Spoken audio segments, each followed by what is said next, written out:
a lot more illegal alien criminals left in our homeland. That includes in New England.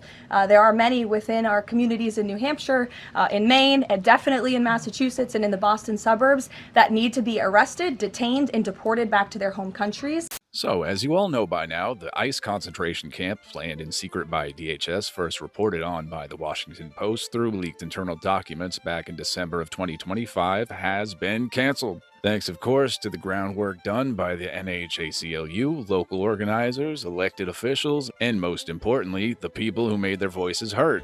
The message was clear. We do not want a system where cruelty and bigotry is the norm. And we sure as fuck do not want your concentration camp built in our state. The Department of Homeland Security scrapped the project. I thought going directly to those that were making the decision and having productive conversations was the way to get this done.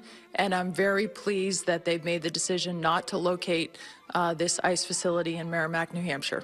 Does this mean that there won't be an ICE prison built in New Hampshire in the future? We know that they're not going to look at Merrimack now. Is it possible they're going to look elsewhere in New Hampshire, or do you have a sense of what will happen next?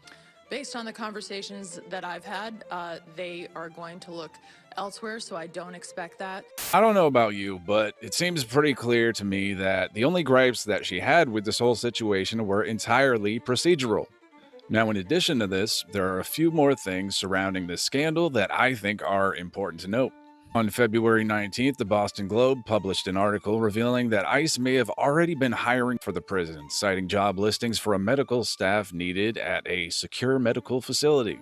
Which kind of sounds like more evidence that things were moving much faster than we all thought, or that the governor's administration was in touch with DHS for a lot longer than we all thought. On February 20th, NHPR released an article about the proposed prison camp being located in a PFAS contamination zone, which is, in itself, a huge issue for Merrimack, which already has a long history of pollution by corporations. And if you really want to go down a rabbit hole sometime, Google Southern New Hampshire and most polluted areas in the United States. Actually, this is an issue for the rest of the United States as well. The EPA has announced a rollback of Biden-era regulations on so-called forever chemicals, also known as PFAS, in drinking water systems across the country. And on February 23rd, this happened. There is currently a plane that's been sitting on the tarmac at Pease Airport in Portsmouth, New Hampshire, trying to deport an unknown amount of detainees to Sofia, Bulgaria.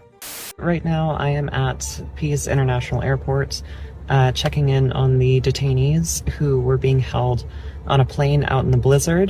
The airport says it only learned the flight would land there 15 minutes before it arrived. Officials saying if they had known, they would have encouraged the pilot to land somewhere with better conditions.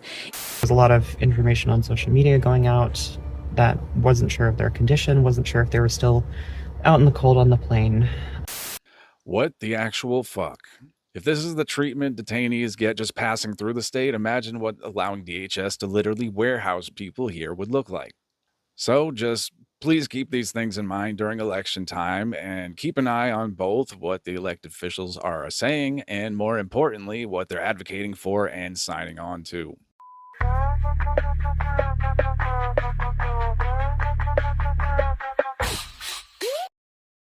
Like, share, subscribe, do all that. Do it.